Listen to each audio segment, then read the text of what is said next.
All right. Today we're going to learn about inverses. What's this even? Chimney crickets. I don't know. It's on. It's crooked, but I don't care. All right, y'all. This is for realsies. We're going to talk about inverses. So we are going to talk about horizontal line tests. We'll talk about invertible, and we're going to talk about being restricted by domain. Those are three big things we're going to do today. So a relation is a set of ordered pairs. A function is a special relation where for every x there's only one y. You have done this in Algebra 2, right? You would have done the vertical line test. You guys remember that? And if it passes the vertical line test, it is a function. If it doesn't, then it's not. All right? So let's take a look at what's it mean to be one-to-one now is a little bit further. One-to-one says not just for every x there's only one y, but every y can only be gotten there from one x. So like y equals x squared, if I plug in 2, I get 4. If I plug in -2, I get 4. So that's one y that you get to from two x's. So it's not one-to-one. Okay? So let's just look at these and do an example. So this one's one-to-one because for every x there's only one y. Do you all agree on that? And it's a function because for every x there's only one y. Every y there's only one x. So one-to-one's like the opposite of a function. It is a function. It's not the opposite, but it's like the opposite definition. Okay? So again, one-to-one, every y comes from only one x. Where function is every x goes to only one y. This is going to be important. This is going to be important in a little bit, but there's a test that we can use that's really simple. Now this is not one-to-one because it's a function because every x only goes to one y, but this y can be gotten to from two x's, so it's not one-to-one. This one is not a function because one x can go to two y's. We have two choices. Have we ever dealt with non-functions in here? No, everything we get with like y equals x is a function because if I plug in a value, I only get one answer, right? If I plug in a value and get multiple answers, it's not a function. You guys having fun yet? Yeah. I am. Today's even my birthday. It's not. Don't. All right. So what do we use to test if it's one-to-one? We do the horizontal line test. We use... So right away, if I had this graph, would this be a one-to-one function? No, because it crosses twice. So not one-to-one, right? Would this be one-to-one? Yes, because every horizontal line only crosses once. So this is one-to-one, okay? Just like when you did with a function, right? With the vertical line test. And that's because of the special properties of inverses. All right. Speaking of inverses, let's talk about them. Usually I do these intros as a video. I should have. Here are four big properties. First one, graphs of an inverse are reflections over the line y equals x. So if this is my original, if I flip it over the identity, that's my inverse. All I'm doing is I'm switching my x and my y. My inverse is I switch my x and my y. I've been doing this all without my notes. Yeah. Thanks, Belle. It's my first time. My first time teaching. Absolutely not. So now, if this is my function, I write my inverse as f inverse of x. Do you guys remember, like do you remember geometry where I'm like there was sine and then sine to the -1, and it was sine inverse? No. That's yeah. That'll be fine. 375. That's the magic number. That'll come up on the test. All right. Now, if I'm flipping my x and my y, what's my domain become on my inverse? The range. Domain is the range and the range is the domain. So if I know the domain and range of an original function, then I know the range and domain of my inverse function. Right? These are 4 big things to know. Yeah, you just switch. Because think about this. Let's say I have the point, I have the point 1, 3 on my function, right? So what point's on my inverse? 3, 1. I'm just flipping my x and my y. So I flip my domain and range. I call it f inverse. I reflect it over y equals x. Huh? What's this have to do with everything we learned in chapter 2 so far? A lot. Because what we've been doing, composition of functions, it's coming back. All right. Anything too scary yet? I haven't even done one example yet, guys. Oh, I did. Math is hard. Adulting is hard. How many do I have to get to today? Only 4? Let's do more. We might want to, actually, to stay on pace. All right. Let's sketch it. Is it 1-to-1? All right. Is this... Whatever. I'll follow the rule. Sketch the inverse. So what I'm going to do first is draw the line. Y equal... brains. Draw the line y equals x, right?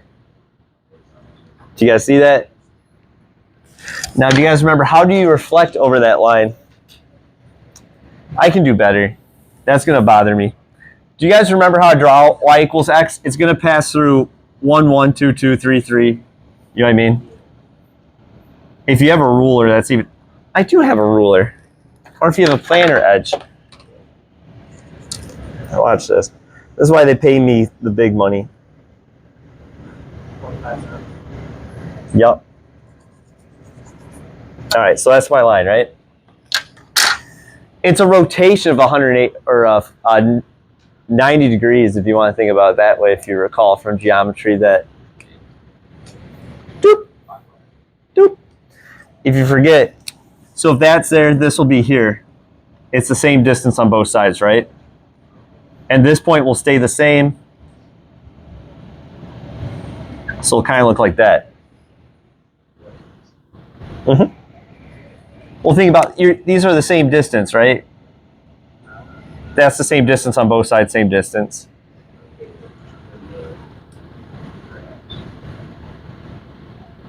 Okay.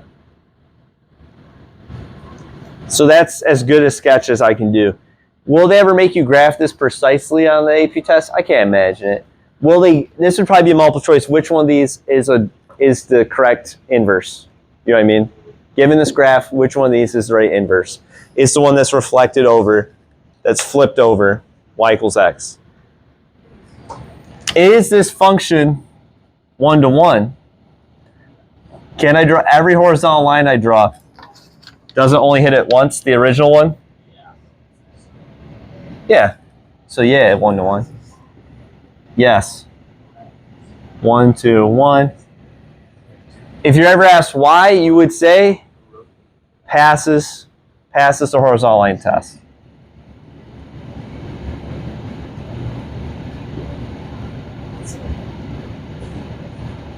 That is a legit test you can use. Hypothetically, yes. Yeah. Metaphorically. What about B? Is B, I'm going to answer the question first because honestly you should. Is this 1-to-1? No, not 1-to-1.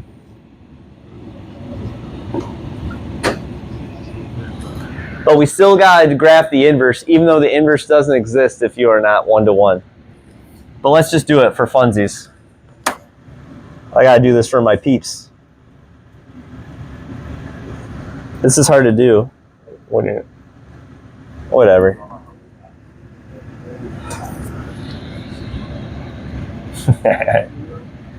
It's hard when you create a shadow and you can't see the graph anymore.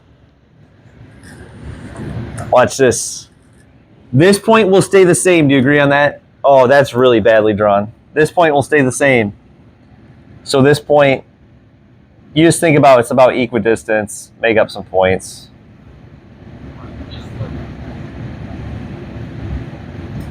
Honestly, can I just cheat and draw because I know what's going to look like?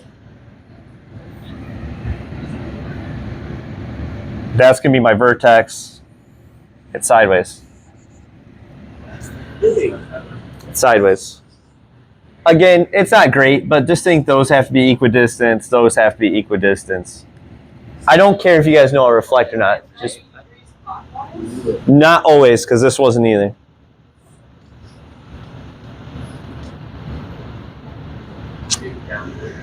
You just got to know that that distance and that distance have to be the same. Any distance has to be the same distance. If it's on the line, it's on the line.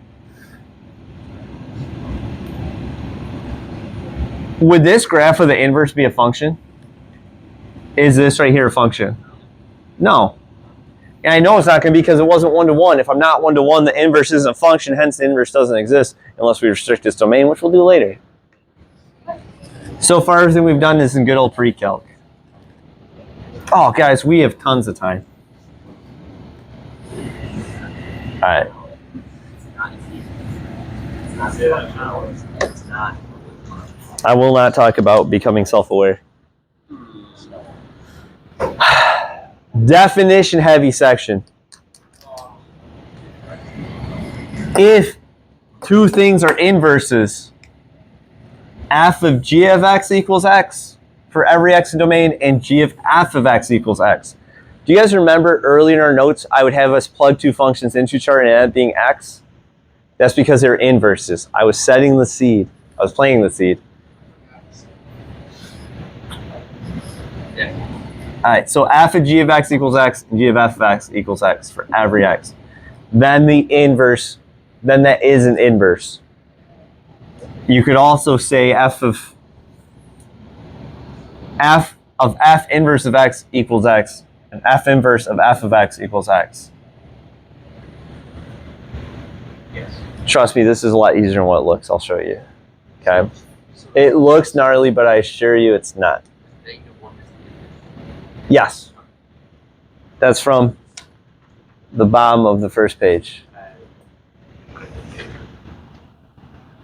First bullet point. All right, let's prove it. Why would I have to do this? They will ask you to prove that two things are inverses. So what do? You plug one in for the one and you flip them and you see if they're both x. If they're both x, then they are inverses. All right? This is just going to be 4 over 4. All right. Show that these functions are inverses of each other. Now, I always have to do it both ways, right? So whenever I see this, I know I'm going to have to do it twice.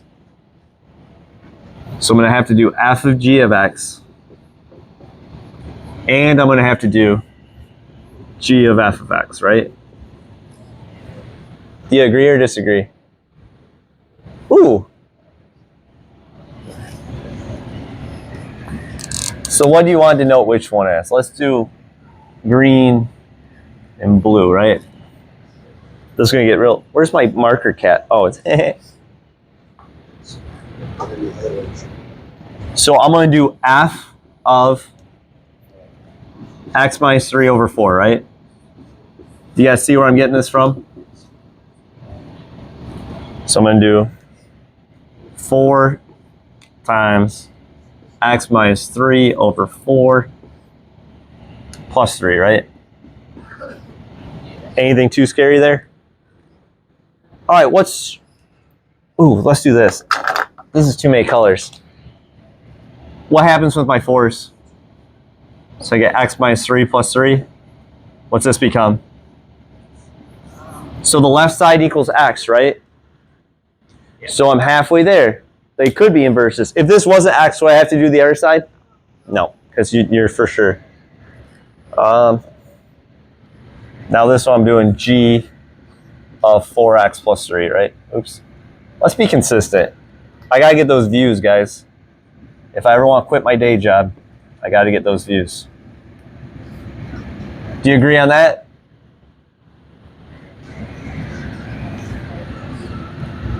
So I'm going to plug in 4x plus 3 minus 3 over 4. Y'all agree on that? Can I take away these parentheses because there's nothing to do? What's plus 3 minus 3? 0. What's 4 divided by 4? So what's that equal? That's all you need to do. That's proven. They both equal x. We did it. That's all the work you need too. Okay?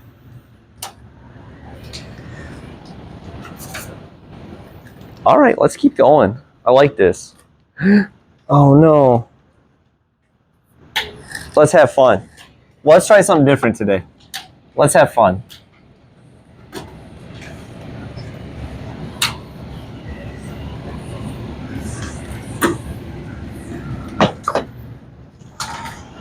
All right. You guys know what's wild? Think about, that's no way that's working. Think about like in college and you have like a 3 or 4 hour lecture of just math and they just pound through like half the unit at once. I'm like, All right. So how do we find the inverse? You might have done this in Algebra 2 as well. You should have. It's only 3 steps, and they aren't bad. All you do is you switch your x and y, right? Because we know the inverse, you switch your x and y. And then you solve for y, and you plug in f of negative 1. That's it. Every time you do it the exact same way. This is one of those nice things I can tell you. Anytime you find an inverse, you do it the exact same way. You switch your x and y, solve for y, call f negative 1 of x. Switch your x and y, solve for y, call f negative 1. Now, the difference between AP pre-calc and generic pre-calc is we do have to look at restrictions on the domain, which I'll show you, maybe. Because if there's restrictions on our domain, it tells us what our range is of our new function. So for each of these, we are going to find the inverse, or we're going to sketch it, find the inverse, sketch the inverse, verify their inverses. If you can do this problem, you can do everything we talked about so far today, okay? All right. So we're looking at, do you remember how we've done so much with transformations? That's because, so now we can do this without a graphing calculator, right? What's square root of x look like usually? That thing, it starts at 0, 0, agreed? You guys know what I'm talking about? What am I doing with my 0, 0? Left 3, down 2, right? So I can sketch that graph now without a calculator. Do you agree on that? Because I should know what square root of x looks like, then get it. You should know square root of x and like x squared. Yeah, that starts at 0, 0. That one's to go wee wee. It goes wee. Yahoo! Don't take it from the video. It looks like this. That one I don't care about because it doesn't have restrictions on domain and range. What does this one have restrictions on? Domain and range. So I care about that one a lot more. So what's the domain and range? Sorry, I got messy over here. So let's do A first. I sketched it. What's my domain and my range of that?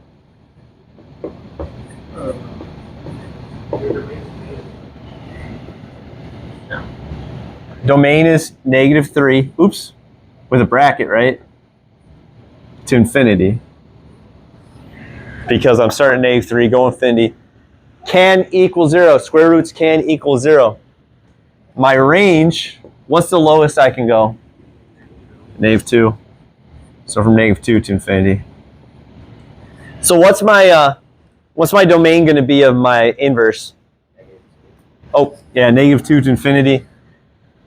And my range will be from negative 3 to infinity. That's not that bad. Let's find the inverse. So for B, let's just name the domain and range first because I can. My domain will be -2 to infinity. My range will be -3 to infinity. So that's not that bad, right? We're just flip them. Let's see if I'm doing this right so far. Yes. So now how do I find, according to up above, how do I find that inverse?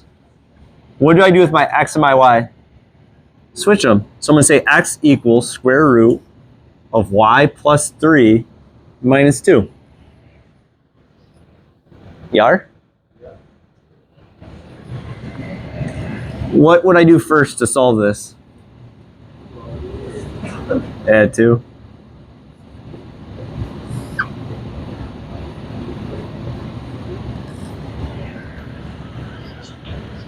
Yeah, square it.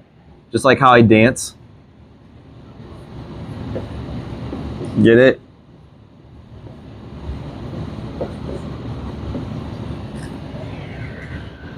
Now what do I do with that 3? No. You don't need to simplify. Step 1, switch x and y. What'd I do? I wasn't done yet. Step 1, switch x and y. Step 2, solve it. Step 3, let's use the right notation. F inverse.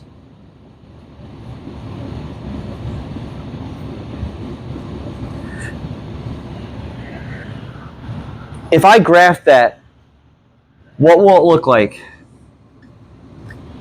A parabola. Is a parabola the same thing as, did you guys know that the square root function is half a parabola? Have you ever noticed that before? Because square root is the inverse of x squared. So it's a sideways parabola, but only half of it. Because square root is an inverse. That's bad. So this is a full parabola. They're not going to match up. We need to cut in half. How do I know where to cut it at? What's my domain? So I don't have the whole of it, right? I only have half of it. I can only graph on my domain. How did I get my domain? From my range. So think about this. Again, should I be able to do this problem without a calculator? Yes. The next one, no. Because this is a parabola, right? X squared is parabola. And parabola usually starts at 0, 0. Do you guys agree on that? What am I doing with my 0, 0? Left 2, down 3, right? Now, can I graph anything on the left side of this according to my domain? No. I restricted my domain from my original. Can I graph the right side of it? Yeah. So it fixes itself, right? That's half a parabola, right? Now, do those look like inverses? Yeah, we're restricted. Our domain is restricted from our original function. And if I draw this line in here, how'd that look? That looked pretty good, actually. Not bad for a government employee. Wait, do I have everything?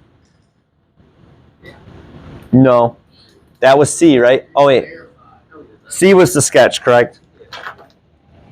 So I did C is right here. And I sketched that using my transformation rules.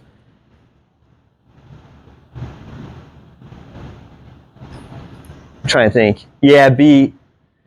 Oh, no, you don't need a I can do that without a calculator too.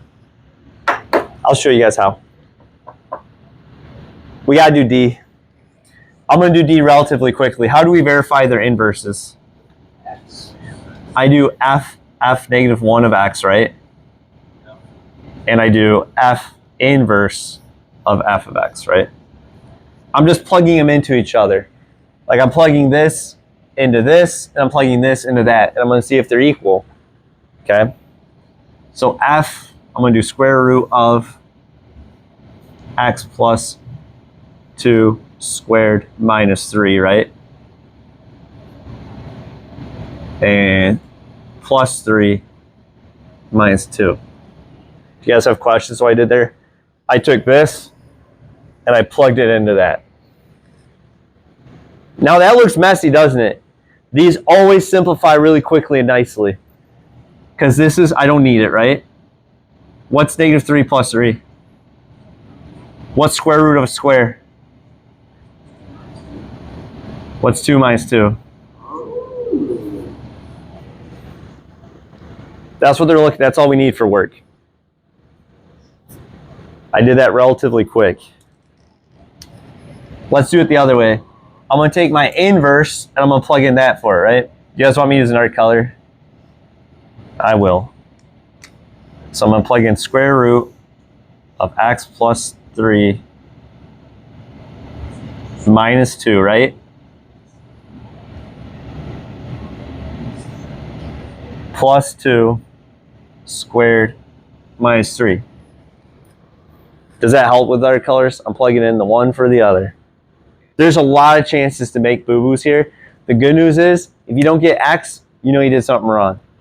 If you found the inverse, right? If you found the inverse. Do I need these parentheses? I did everything. Negative 2 plus 2 is? 0. What's square root squared? They can't. They're inverses, right?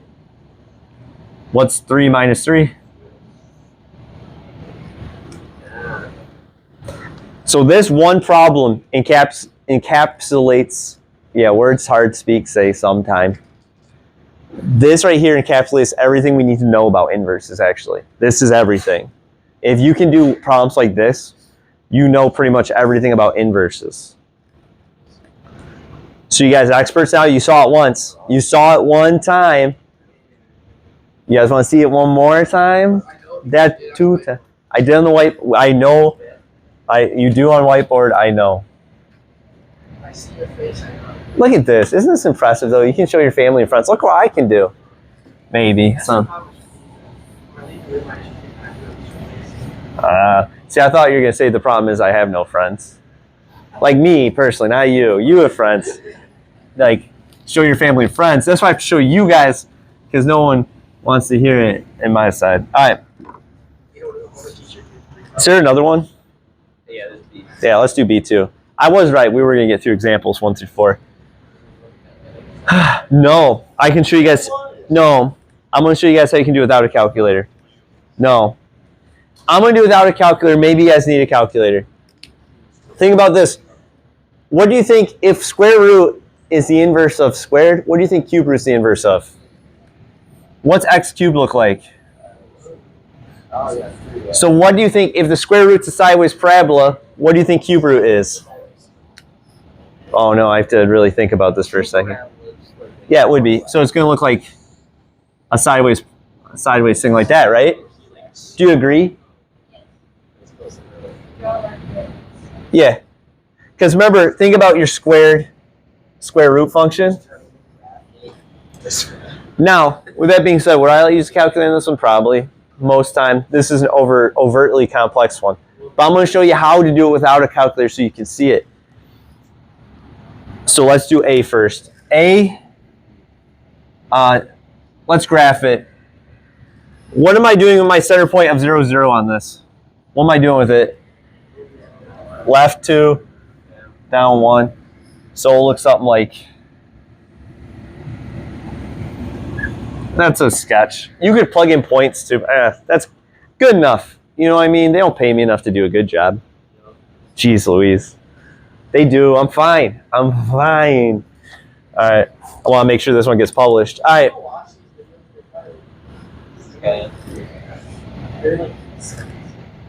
All right. Let's use.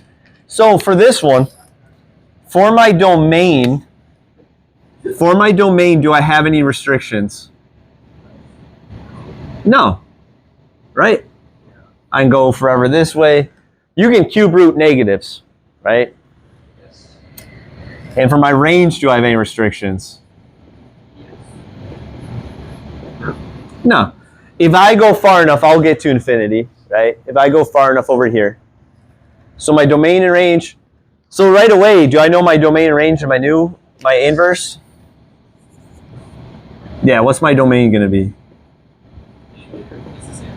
It's the same thing as my range, right? So this will be nice when I graph it because I don't have to worry about, I won't have to worry about graph. I can just graph the whole thing, right? And then for my range, it's just my domain. I know I say a lot. It's kind of nice that we get to like go over this stuff over and over again, even in different contexts. All right, let's find the inverse. I'll do it over here so I have more room. So what do I do first? So you switch to X and Y, right?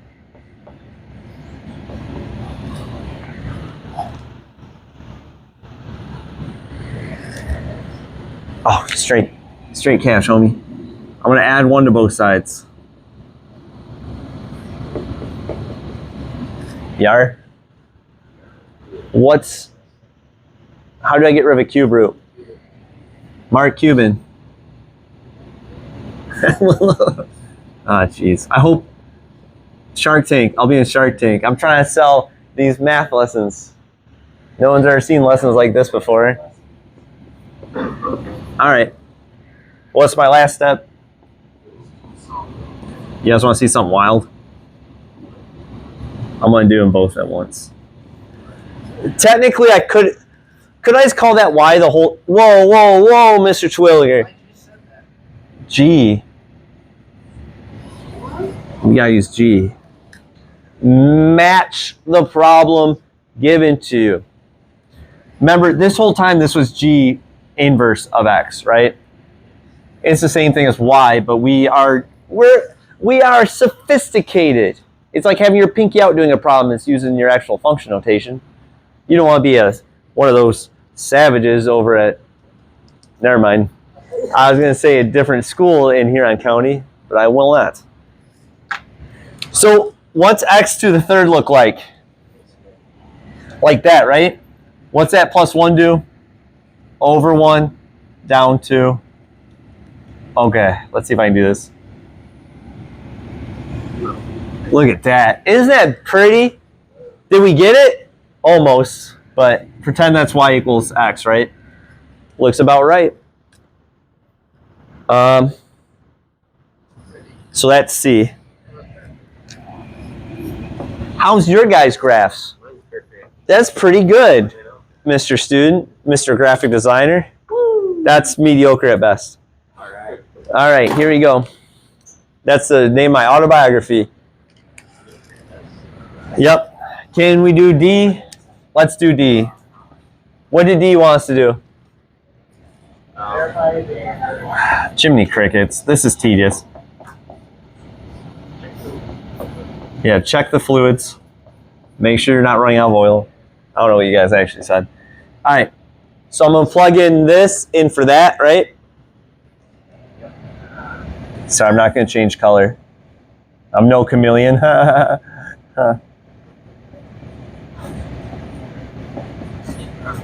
That's not bad for a government employee. Okay. I can do... Oh, I can't do that. What's minus 2 plus 2? 0. What's cube root of a cube? Cancels. What's 1 minus 1?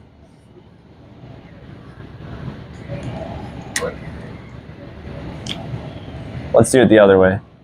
Sorry, guys. I'm doing this one relatively quick. So now I need to take that and plug it in for that, right? That made sense.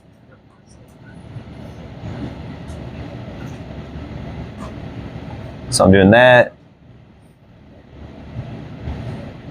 Wait a second, I got lost for a second.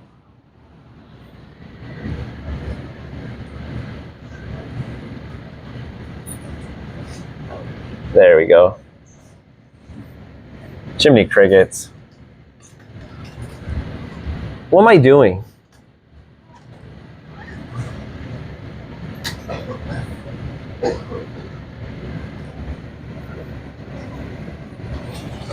Slow is smooth and smooth is fast, right? I mixed up my two functions. So I'm going to do it. I just remember the back. There we go. Yeah. I did it. So my ones cancel, right? Cube root cubed. Dude, that's how. Have you ever taken a test? You got halfway through doing a problem and you had no idea why you wrote certain numbers certain ways, and you just got lost in the space-time continuum? Holy